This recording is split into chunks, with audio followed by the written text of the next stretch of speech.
Hey folks, and welcome to another episode of the Leadership Tales podcast. Today I'm joined by Charlie Gilkey, fascinating character.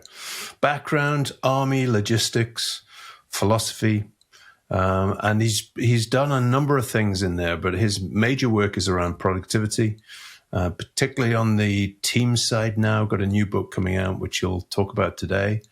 But you'll find this conversation fascinating. I used it as a bit of a self-help from myself and the team, sharing a few ideas in there. But also he links into the work by James Clear in Atomic Habits, which you know I love. So it's a great conversation around what habits that teams can start to apply. And we get into a bit of detail around how you structure meetings, how you structure rapport with teams, particularly in the hybrid world. So you'll find it fascinating. And I'm sure he's going to be another guest on another episode, because there's so much we could go into in this space that would help people out there. So enjoy.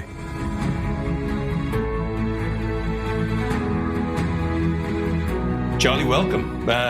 Be great for you to tell the audience a bit about yourself, who you are, and a bit of your story. Be great. Thanks for having me first. And I'm going to start with the brief version. I was going to say the Twitter version, but right now that means something different than it meant 2 weeks ago. That's redundant.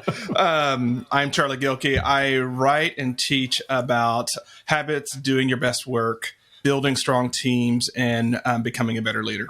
And so it's really focused on how do you do your best work individually, but how do you do your best work as a team? I got into this. I was simultaneously a Army Joint Force Military Logistics Coordinator and advancing towards my PhD in philosophy, and had some of those very human challenges that would happen when you're maintaining multiple careers across dimensions. I started Productive Flourishing to really share what I had learned about making that work and what wasn't working. And that grew into one of the top websites and companies on productivity planning and leading in a creative context. I really work with a lot of people who are in knowledge working teams. So I don't do like heavy construction or anything like that, but a lot of knowledge workers and the ways that we have to work show up. Along the way, I've written a few books. My recent book was Start Finishing: How to Go From Idea to Done, which is a surprising productivity book, Colin. We might talk about that. We might not. And my forthcoming one is called Team Habits.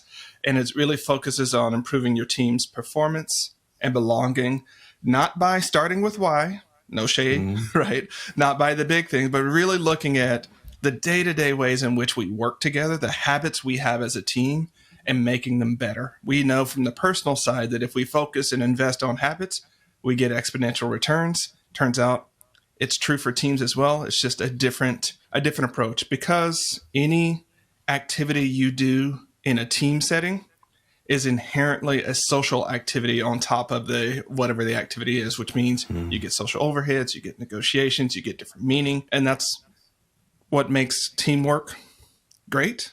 But it's also what can make it challenging. So that's the quick story. I love the Twitter, or the latest version of whatever Twitter is going to be. So it'd be interesting to see what we come up with next.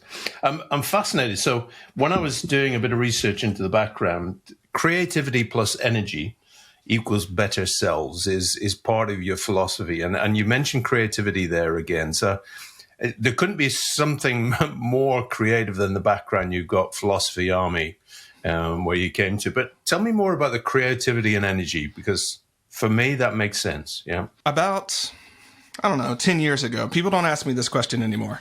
They would ask me for interviews. They'd be like, so give us some ideas for how to be more creative.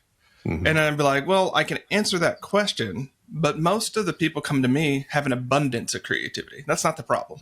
They have an abundance of ideas. They have an abundance of that. But what they don't have is ways that work for them for actually converting those ideas and converting that creative energy into projects that get done. Projects in Charlie's world are anything that takes time, energy, and attention to complete. And I say anything because a lot of times when we think of projects or projects, depending upon where in the world you're from, when we think of projects... I like it. Bilingual. When we think of projects, we think work. Yeah. Right. And we apply a lot of the skills we learn from productivity and things to work or economic work.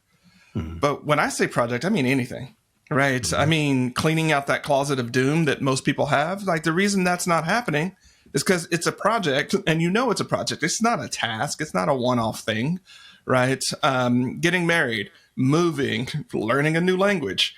I can go down the list of things that are projects, and we are over invested in the projects at work. So we're already overloaded there, and we don't have the capacity to do the projects of our lives. So we're unfulfilled there.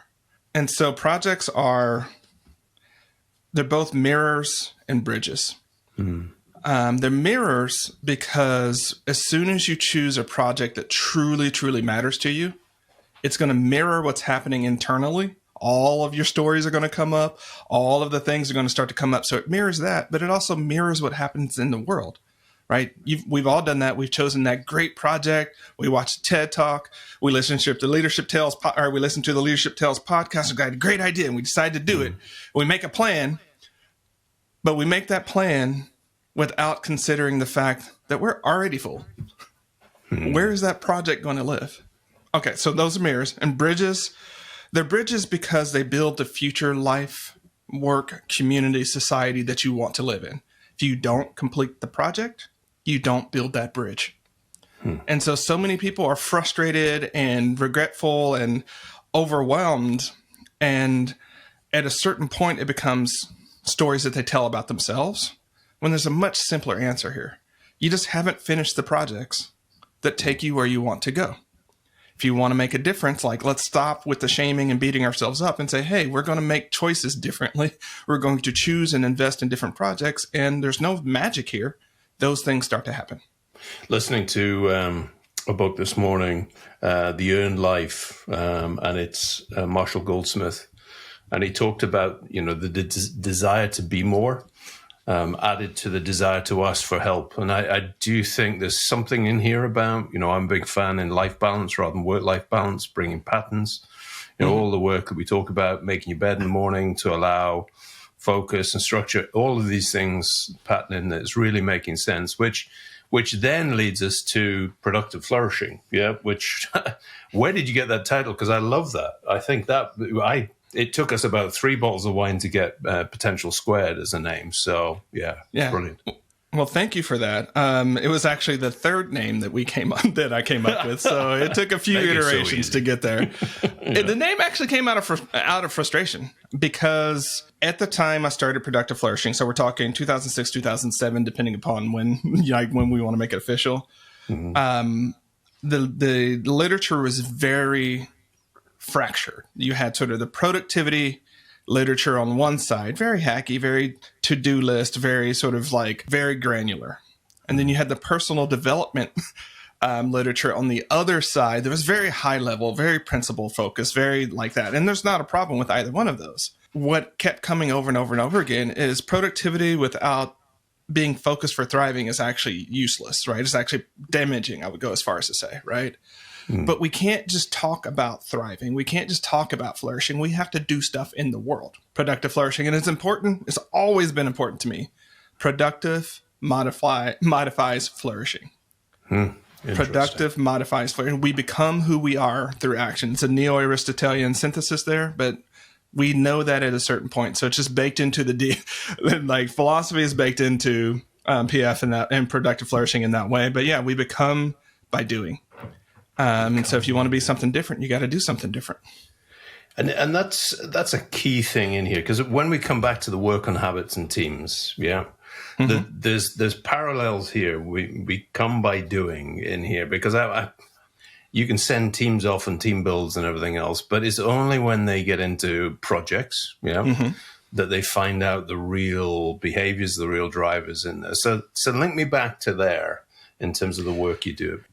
It's true at the personal level that we are what we do, right? Not what we do for work, but when we look at a cultural perspective, we are what we do, and not what we say we're going to do, not the values on the wall, not the aspirational statement. And everyone sort of knows this, right? It's like when the senior team comes and they're like, we've changed our values. And you're like, but what's really changed actually, right? Yeah. Just some words on the wall?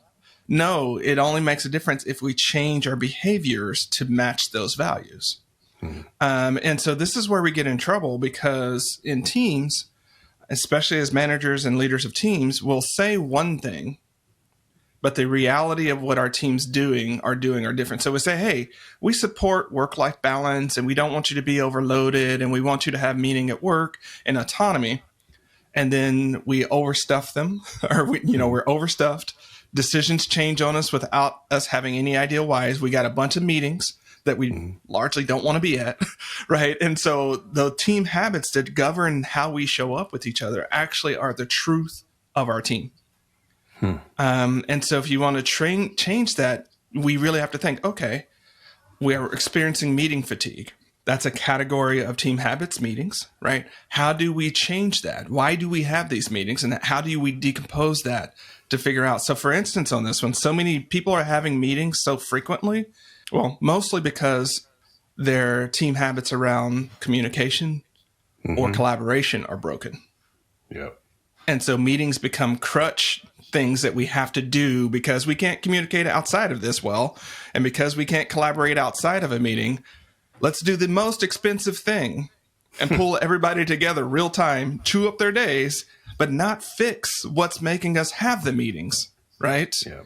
Yeah. And so that's when we start unpacking team habits, and it becomes very granular, very, very granular, very quickly, in the sense where it's like, one of the reasons we keep having crutch meetings is because we don't spend 5 minutes at the end of the meeting discussing next actions. Very simple thing that we can do, but that will prevent that. Like, what did we talk about? Oh, let's have a conversation again to talk about what we talked about. That talks about what we talked about. And I'm painting these caricatures. I don't want to say all teams are like that, but a lot of teams, a lot of teams are, right? Yeah. I mean, we've just done that, Charlie. We've realized that we weren't taking notes at the end of meetings. So we put it in a discipline. The team have put it. I'm not accountable. The team have put it in discipline, saying, here's the notes from the meeting. And it's helped everybody to be clear what we talked the last time, what we're doing next time. So I'm with you. We build habits as individuals because we don't want the cognitive processing of all the different actions that we got to do, right? We don't want to think about how to tie our shoes every time. We don't want to think about like where our keys are every stinking day, right? So we create personal habits that lower the cognitive load and the energetic load of our lives and just make things easier. We need to do the same thing for team habits because and so there's a difference here. I need to be clear. The difference between a habit that an individual does or that a few individuals do on the meeting and a team habit is that the team all does the habit. We all do it the same way in ways that work for us, right? So we might talk about that. So if we all develop the discipline and the habit of dropping our next actions in the meeting doc, and we all do that, guess what? We as a team don't have to run around and find that one person who didn't do it and figure out what they are. Just in the same way that personal habits lower the cognitive load, you got to think, going back to what I said earlier about team action and collective action, creating team habits lowers cognitive load, which is great, but it also lowers emotional and social load. It's awkward to go find that one person that didn't put their next actions in the meeting notes and be like, "Yo, so what's going on?" And you don't want to be that person, right? No. It introduces that social and emotional component to it. And that's what's unique about working in groups, is that it adds that layer to it. Very small habits like this done over time. And the thing about it, Colin, you know this, you've been in teams long enough. Something as simple as putting next actions at the end of your meeting. You do it for 2 or 3 times. You're like, okay, it's good. And then it falls off. And then you got to continue to do it. It's just like, it's the same basic principles. You have to maintain them, even when they're simple habits, because it's not just you, Colin. It's 5 to 8 other people. But it makes such a huge difference when you can show up to work. You're not running around trying to figure out what's going on. You have built team habits around belonging, so that you trust the people that you're with. You have some core team habits that everyone knows, everyone knows what showing your work in a team means. That's one of the core team habits, show your work. And it means different things, but everyone shows their work so you know where it is and you don't get that surprise project. You can show up to work and the work can be really conceptually difficult, because oftentimes it is. But it's not draining and exhausting because you don't have this additional emotional and social layer on top of it. It is a fascinating thing for me because I'm reading the Stoics at the moment, and there's a lot of basic discipline that you start with, which is incredible. But people go, I don't know how you do it, Con. How do you are so disciplined? I'm not disciplined. I had to make myself disciplined. But there are certain things that when are done well, and we've got one called brief back, check back, which is a military background, that you brief back what you've heard from the brief. And you get the gap. So it's a bit like, it's turning up to a meeting and saying, so what's the purpose of the meeting? Simple question that people forget. So this is what we're talking about, is simple disciplines that become habits, or practices that become habits that fuel team effectiveness. That's what you're talking about. Yeah, precisely. In the book, I call it rocket practice because it's not rocket science. None of these are difficult, but the difficulty becomes in the practice. That's where the difficulty is of reminding people. And, the next book is already not Team Habits, but the one after that is already starting to be like, okay, it's time. I'm like, let me get done with this one. But one of the things one of the things we know as managers and leaders when it comes to rocket practice is the importance of repetition of messages and saying it over and over and over and over again. Right. And it's, the general advice here is like, if other people aren't saying it back to you, you haven't said it enough. Yeah. Right. Yeah. Because they're not retaining it. If they're like, oh, it's this principle or whatever, they're like, oh, it's that value at play. You're like, okay, you might be able to chill on that one for a little bit. But if you're rolling out a new thing, you got to say it over and over and over again. And it's really having compassion for all of us. Look, we're all in this constant information stream that's been unprecedented in human history. We're juggling a bunch of different balls. The management structures that existed in the past that did a lot of this parsing and prioritization no longer exist. We're in the middle of pandemics. Like, the world is a lot going on. Our memories and precise attention, or precise recall, I should say, are not what we would like them to be. Right? If you think that you can tell someone the agenda of the meeting agenda 2 weeks ago and then remember it today, I don't think you're being honest about what it feels like to be them, because when it's your meeting and your agenda, you retain it. You've been thinking about it. But when it's someone else's, you're like, I'll get there and show up when I need to, or they'll prompt me, right? But we don't do that inversion when it comes to like, okay, I set this meeting a month ago. The team needs to do some pre-work or pre-thinking about that.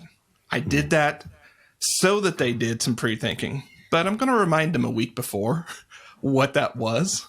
Yep. Not from a place of nagging, not from a place of that, but just like, hey, it's been 3 weeks. A lot's changed. Yeah. 1, this is still the agenda. 2, just a reminder that there are these pieces to come prepared to talk about. Super simple to do. Takes 5 minutes. I want us to rethink about meeting math and really what that means. Meeting math. A lot of times we think we're calling an hour meeting. So let's say you have 5 teammates. I want us to rethink that as like that's not a 1 hour meeting. That's a 5 hour meeting. But wait, it's not just that 5 hours. Every teammate, if they're going to show up prepared and ready to transition to and from the meeting, is probably going to spend about 15 minutes on the front side of transitioning and 15 minutes on the back side. So then we have to add that back into the equation, right? So that 1 hour meeting that you thought was simple to call actually ate up 7.5 hours. But wait, it gets worse. Depending upon when you call that meeting, a poorly timed meeting can eat up a whole afternoon or morning. So it's not just the time they're in sessions, everything they do around it. So for instance, this is why when people are like, we're going to schedule a 9 o'clock in the morning meeting, I'm like, please don't do that. Here's why. I'm assuming work starts at 9. People are going to roll in. And if we're accounting for being human, someone's going to be late. Someone's going to have something happen. We're human. So you're going to get into that one. And like Steve had to drop off the kids again. And so he's 10 minutes late. So you're in this awkward thing where people are waiting 10 minutes. Do we start without Steve? Do we do random chatter? Like, it's prone to fail. If you do it at 10, Well, then people show up to work at 9 and kind of maybe check some email, maybe do some urgent stuff, and then sort of slide into the meeting. They don't really get a good focus block in. They don't get a good block of work. You could change that meeting to 11, assuming you're all on the same time zone. People can show up, accounts for the human stuff that's going to happen. Maybe they can get some good work done and then go to the meeting, have a powerful meeting, and then slide out to lunch as their afternoon. So again, just changing where that meeting sits can make a huge difference to your team's productivity, because not only did you use that 7.5 hours well, right? You used it in a way that accounted for the fact that there's work outside of that meeting that needs to be done, and you can do yourself all the favor of not having to take that work home, because it's the only time you're going to be able to get it done. You're talking my language, because we've been thinking about meetings, and we're thinking, right, so can we restrict to 4 hours of meetings a day? One. Can we avoid using Zoom or other platforms to do those meetings, to avoid the damage it does to our energy through there? But our biggest issue is something we call, which is modeled on Churchill's prayers. We do a pulse at 9:15 each morning, where the team come on and we just share what we did yesterday, highlight what we're doing today, what we're doing tomorrow. Now, I thought this was very simple, but actually either people come on, they do their to-do list, which everybody's like, I don't really need to know this. Or they come on, they go, this is a waste of time anyway. I've got things to do. And they've only had 15 minutes of, as you say, connecting into the workplace.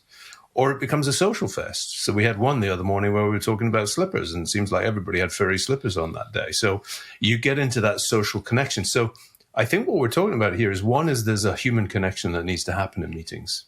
Yeah. Transition, what we call priming into it. Yeah. Then there's the content.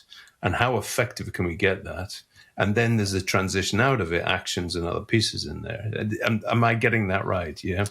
Mostly. I mean, there are 6 different building blocks of meetings, right? And so bonding can be a building block of a meeting, right? Yep. Planning, making decisions, updates. Yep. You can go through and kind of see that. And so what we can say is like, okay, what is the real job to be done of that 9:15 pulse? Because if you as a team, it's a team of small, and so I need to be clear about team. Team, by what I mean here is most of us work in team where our real team is 4 to 8 people that we spend an incredible amount of time with. Regardless of who's manager and who's leader, it's actually, most teams are fairly flat at that level. It's not like your boss is like the big boss that you got to be scared of. It's like, Ashley.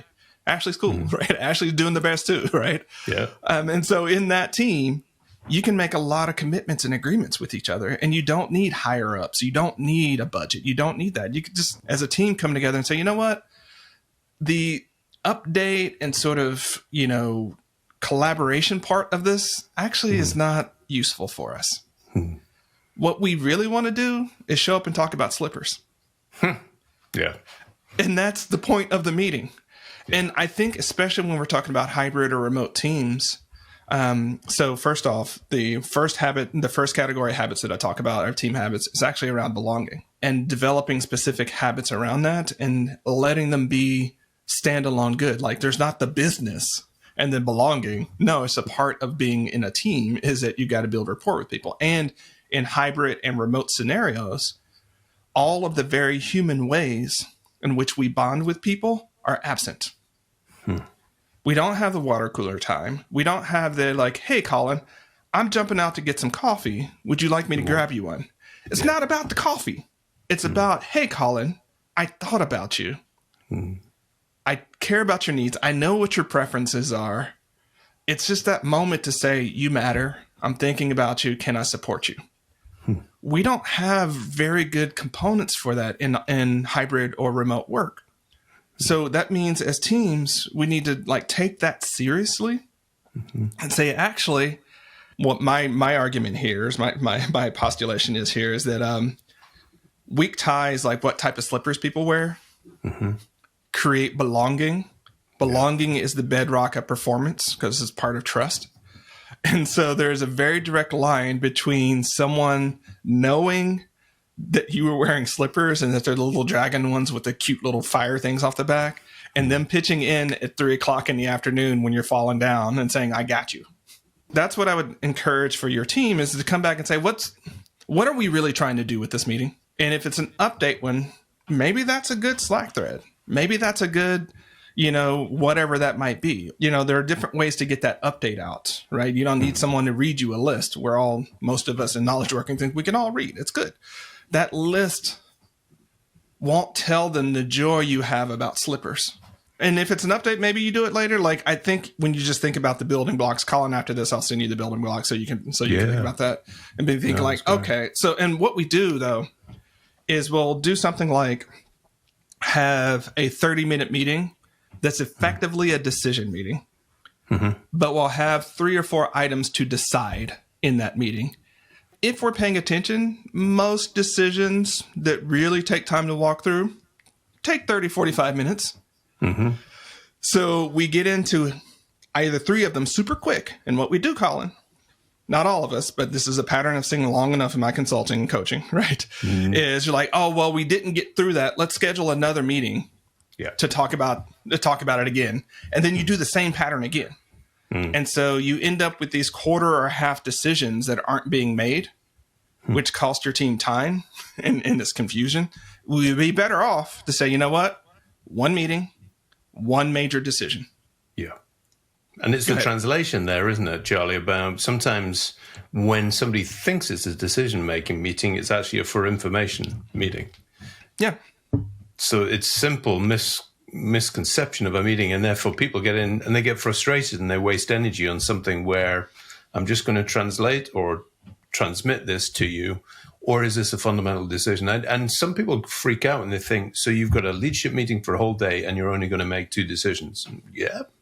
If it's one of the decisions that is going to impact your job, you want us to take the time, right? Yeah. You don't want us to compress that down to 10 minutes. And that's the thing that you got to think about, why we need space for strategy sessions or, strategic planning sessions or those longer ones. So you got to think those are the complex, long-term, ambiguous projects that are ideas or issues that likely can't be solved in a Slack thread.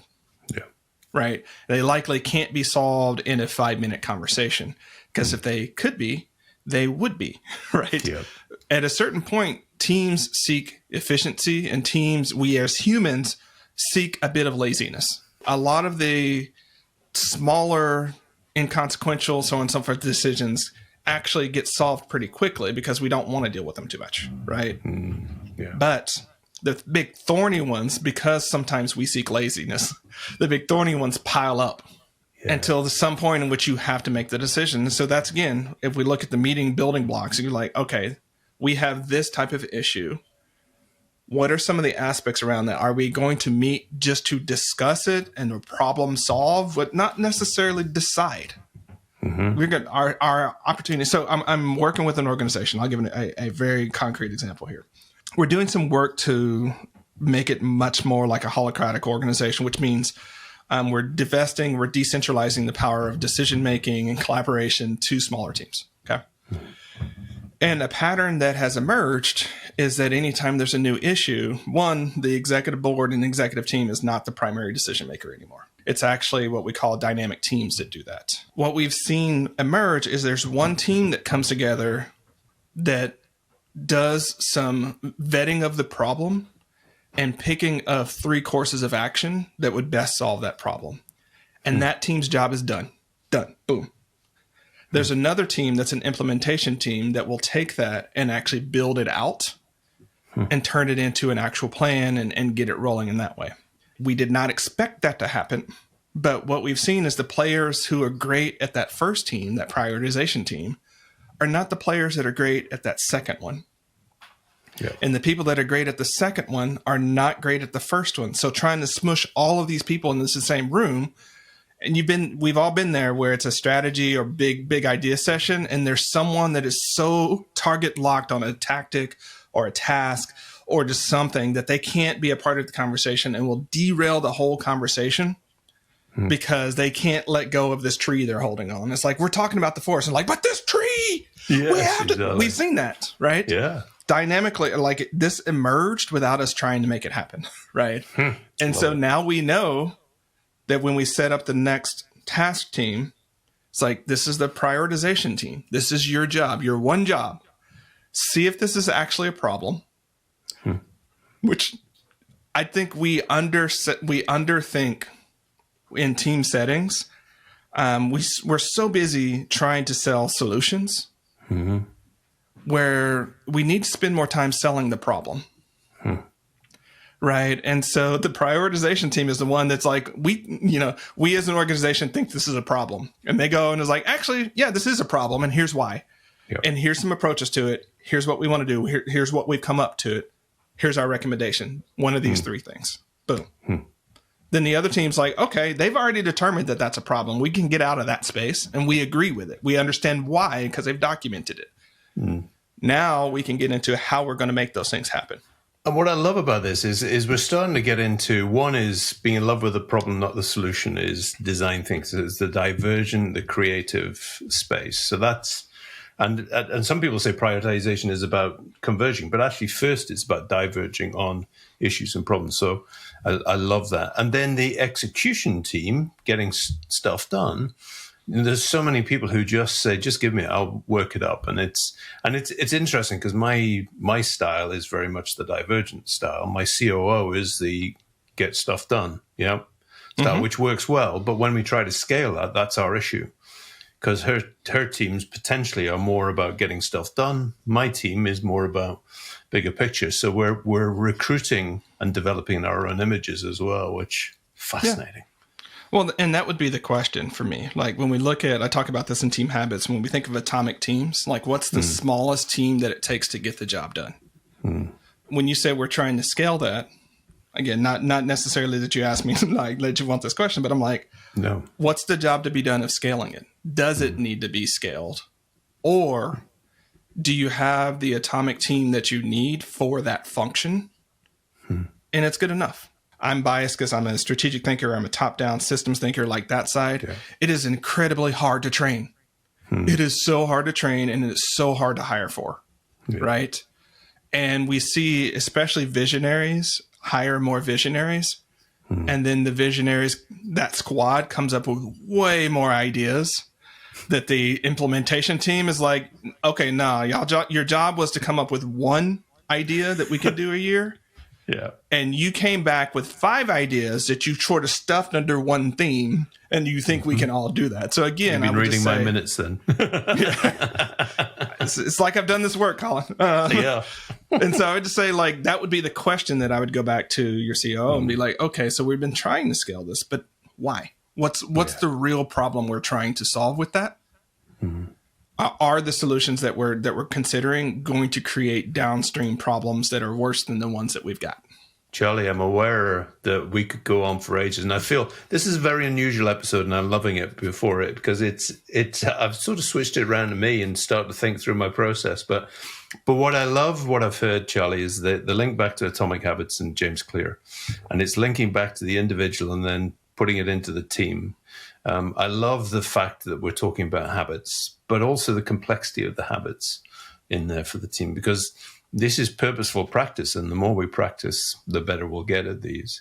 But I particularly like the link back to the atomic team is there. Have we got the right team, the right size, the right people in that room, and then the structure of it? I could listen and work through this all day with you. So it's been a real pleasure to talk to you. I always ask one question, which, and with your background, this could be multiple answers. But if you had to take one experiment or one failure that has been your biggest teacher, what would it be? Not creating enough space in the initiatives that I and the team create for the transition from one to the next. Completing a quarter or 2-quarter long project is great, but most teams need 2 to 3 weeks of transition time to move into the next one. And a lesson that I continue to learn, and it continues to be an expensive lesson, is to build in that amount of transition time for the team, so that we can do the next initiative well. I love that. I mean, there's a book, Transitions, that I haven't read, but it's on my list to read, about how we transition and because it's as a triathlete, ex-triathlete, transition was one of the key pieces in triathlon. So we're talking something here, because you get the discipline of the team, you get the individual discipline, but those transitions we're talking about are so important. Charlie, it's been delightful. If people want to find more about you, about the product, and if they want to download a bit like I have the Momentum app that you've got, where would they go, sir? All roads lead back to productiveflourishing.com. I'd start there. It's our most active space. If you want to get more daily doses of stuff, LinkedIn is actually the better place to find me. I met Charlie Gilkey, and that's really recent, but that's another conversation for another day, I think, Colin. Absolutely. Oh, it's been a delight, sir. Enjoy your weekend when you get to eventually, and I hope to have you on again, Charlie, because I think I would love it. Once this book gets closer and the next book gets closer, we've got more to talk about. I appreciate that. Thanks for having me. Thank you for your